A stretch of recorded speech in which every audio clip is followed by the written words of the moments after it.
So this month we're taking on the role of maps. Maps are very important in our history. And as the month proceeds, we'll be talking more about the variety of different types of maps that you're going to be seeing. I picked railroad maps. You know, we could have variety into a variety of other types of maps in Marathon County. We have ethnic maps, soil maps, mineral maps, road maps. You have your pick really of the maps that in certain ways demonstrate the history of Marathon County. And one of the more important maps that I can think of are some of our railroad maps. This is an early railroad map of Marathon County and the surrounding counties. You can take a look and see that there's a variety of different colors. There's a variety of different railroads, companies coming through north central Wisconsin. So we're going to narrow in a little bit about Marathon County.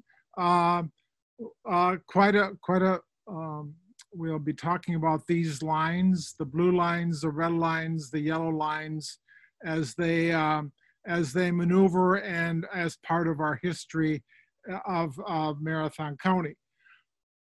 But before we begin, I think it's important to understand what was going on in the middle of the 1800s in Marathon County. We had lumber. We had lots of lumber.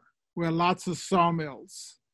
We also had the Wisconsin River, and the lumber industry, the sawmills had to depend on the rivers to move those logs to the sawmills wherever they would be. So this is how things were going on for a long time in the early part of our history here in Marathon County. So this is how they did it in the early days, a variety of mills. This was McIndoe's mill. This is how they moved the lumber. This is what they moved it from sawmill to maybe the river for some type of plank maneuvering down the Wisconsin River. So, I mean, it was primitive, and this is how they did it for many years. But then the railroads came along and made life a lot easier to move that great white pine, that lumber from the forest to the sawmills and the finished product out of Wausau or Marathon City to places south or wherever it was. So railroads came to play an important part in the lumber industry in the itself. So that was one part of the railroad history. This is, what they moved by their cars. They could move a lot of wood, not only finished product, but logs out of the forest to places like Athens or Wausau. But the story of railroads is more than just the story of lumber, moving the lumber. It's a story about the people that started to come into Marathon County from Europe, from all over North America. They started to come, and when the railroads started to come, people started to come. So the great migration into Marathon County was really helped by the railroads that were starting to bring into us ethnic groups from all over the world, really, into Marathon County and into Wausau. And it was that railroad that was a big part of it. And the other part of it was the product. This is the North Chicago Northwestern Freight Office in downtown Wausau at one time. People waiting, stores waiting, Kickbush grocery store waiting for the products to come to the depot so that they could get the products off of the train and into their stores. So a variety of interests, but you can see that the railroad did play a big part of that, and we're going to take a little bit of a look at that. In the early days of history of Wisconsin, the county of Marathon stretched all the way up to Michigan. And if you take a close look at that land, Marathon County at that time, well, you don't see the railroads. You see the railroads in southern Wisconsin coming out of Milwaukee, Sheboygan, a little bit out of Green Bay, Chicago, flooding the southern counties of Wisconsin. So we weren't in people's radar yet at that time. This would have been most likely in the 1850s and 1860s. But gradually, the railroad started to maneuver quickly up into northern Wisconsin, and we'll talk a little bit about that as we go on here. We start with the Wisconsin Central Railroad. In the history of railroading and in the development of railroading, railroads got a lot of land for building their tracks. They're building their tracks, and this was the Wisconsin Central land all the way up to Ashland. This was a big effort on the part of Wisconsin Central to move up through from Stevens Point all the way up to Ashland. And this was their line. This was the Wisconsin Railroad line in 1871, a map showing I know it's hard to read the little communities, but they're coming up mostly from Milwaukee through Stevens Point, coming up through Marshfield, and then heading straight up north, and then also turning and from Spencer, turning and going into the Twin Cities. So Spencer, Wisconsin, and Western Marathon County was a very important junction, really, for the Wisconsin Central coming up from Marshfield. Their first line was straight up, basically Highway 13 up to Abbotsford, and then straight up, and then eventually they built the line all the way up to Ashland, which we'll feature in a few minutes. But then they also built the line over to Owen. So the line from Abbotsford over to the Twin Cities would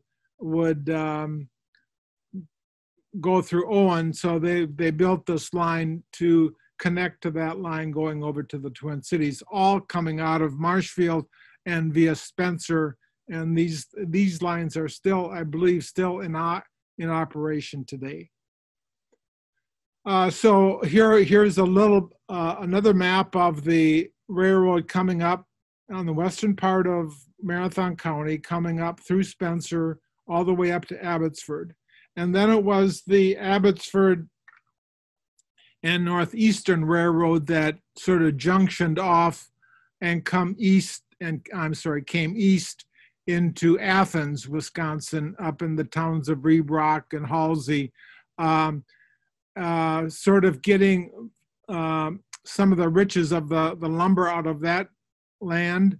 Frederick Rebrock, of course, was very influential in Athens and in Rebrock and Halsey and Johnson as far as his lumber. So he had a sawmill in Athens. Eventually, because of the railroad coming there, he was able to establish, I think, a granary. He had a very large farm, Hellendale, which was, and the railroad provided an outlet for him to bring all of his lumber, all of his products coming out of his granary to feed into the national scene via going south into Abbotsford and then getting on the main line. So the railroad played a very important part here in Athens, Wisconsin, mostly because of the sawmill, because of other products, of course. I want to quickly then switch to the Wisconsin Valley Line Railroad.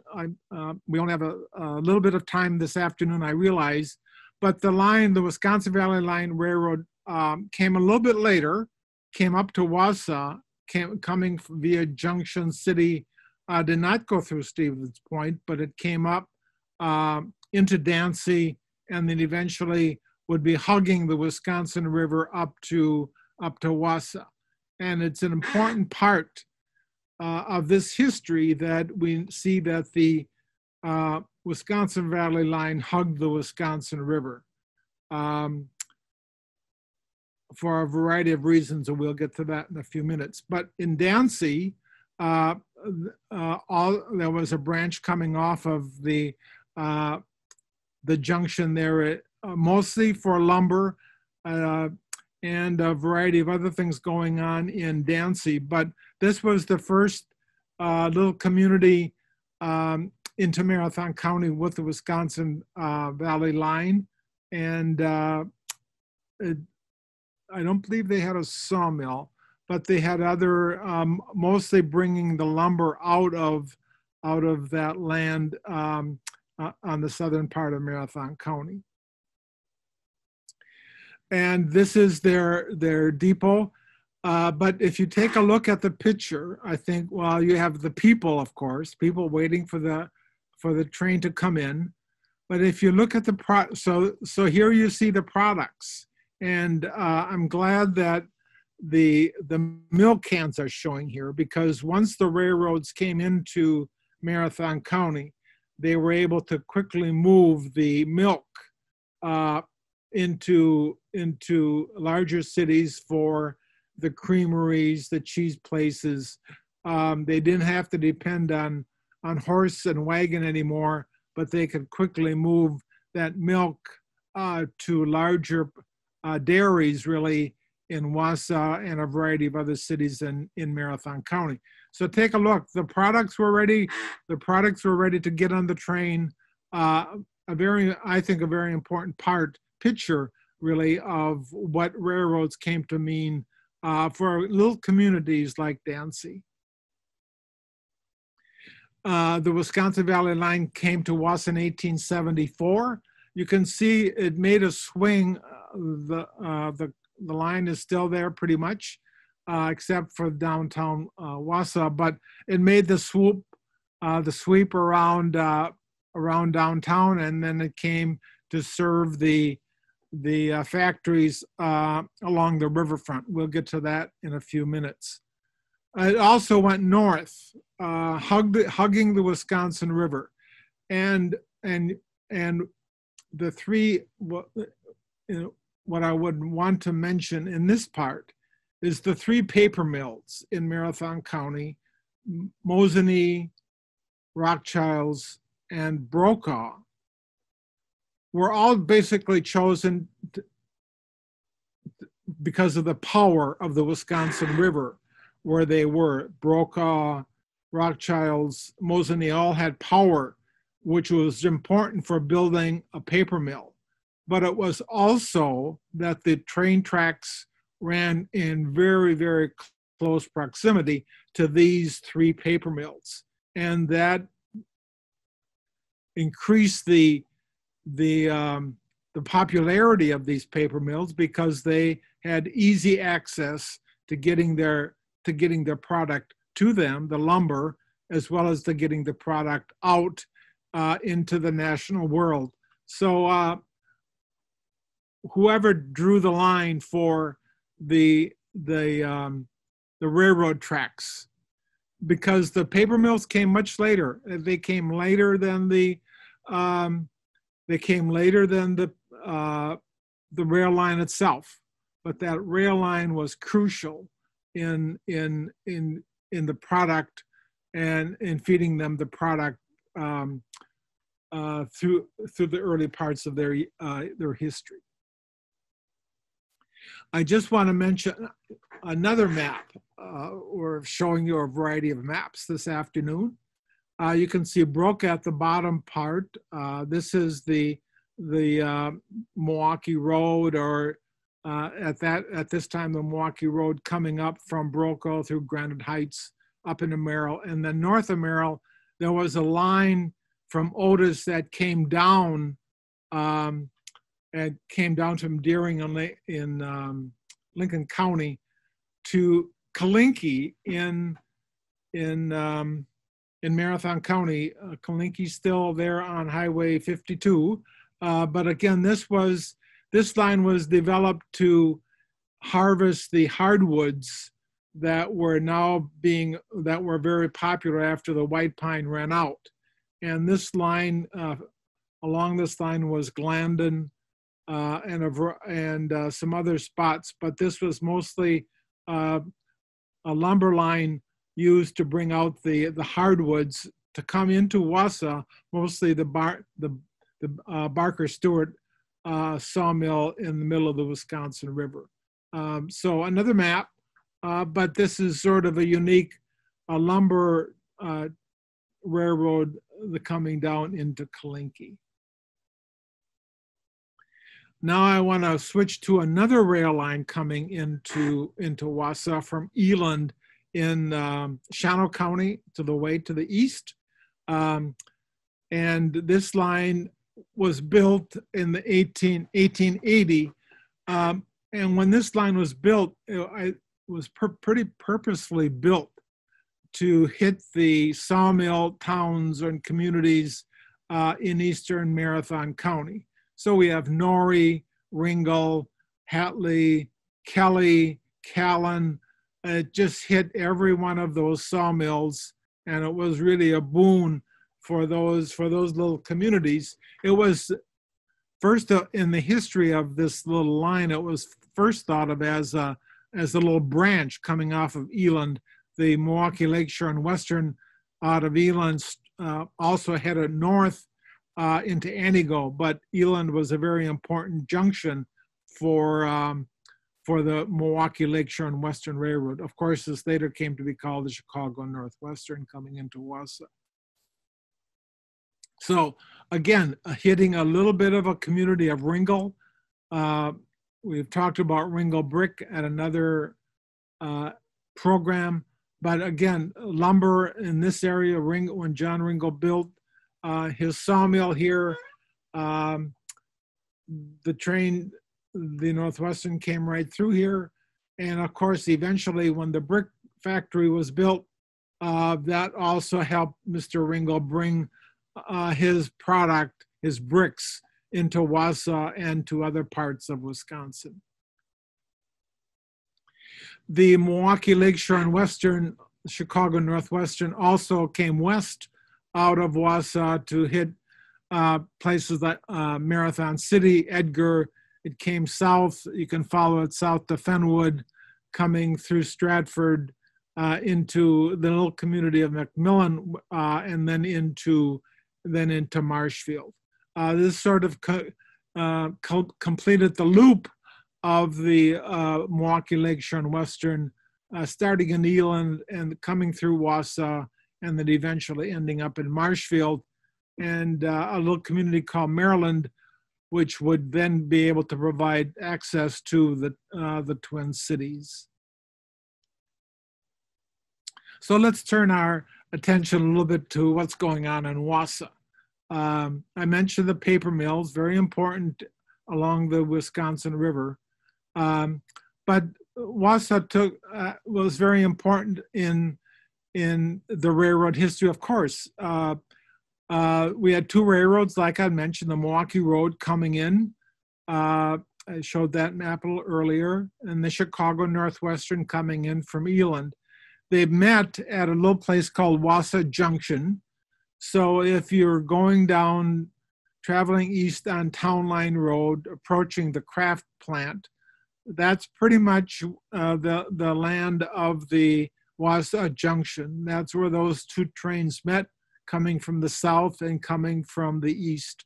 And there was some sharing of tracks, but this is pretty much a little bit of a layout of what Wausau had with regard to the railroad.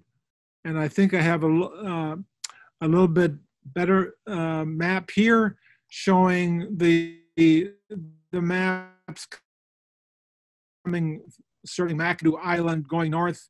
So they were all over. A lot of industries in this community. This was about 1900. A lot of communities in this community. The sawmills were still going. Curtis and Yale's the Murray machineries. Really, the railroads came in and were able to really expand, really, I think, the industrial base of this city. If we wouldn't have had the railroads coming in, what would this city have looked like? It would certainly be a different city. But we had two railroads, east and west, north and south, both taking the product, bringing in the product, as well as taking out the product from a variety of manufacturers in the city. This is a little bit more of a detail, showing the some of the sawmills, the Clark's Island, the McIndoe Islands coming into downtown, especially along the Wisconsin River. And this is this building is gone, but the Milwaukee Road had a variety of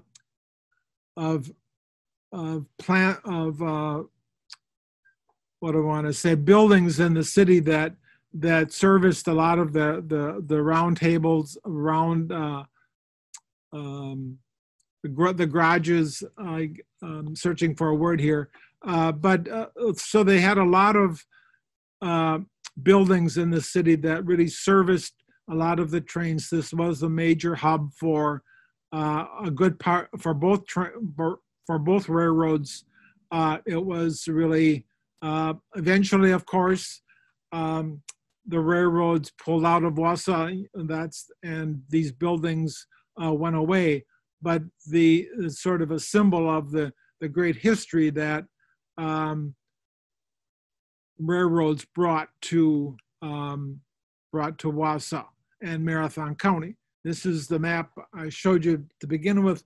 No railroads in Marathon County, but the railroads, like I said, came in, both a variety of different railroads, the three railroads serving Marathon County, and having a great influence and having a great history. That's why a great history of Marathon County. That's sort of why I picked railroads, because in any way, the people, the product, the lumber, the sawmills, the paper mills, all major things that we were a part of, that are part of our history, were serviced in some way related to the history of railroading in Marathon County. So with that, I hope you enjoyed a little bit of a history of railroading here. And the maps that went with it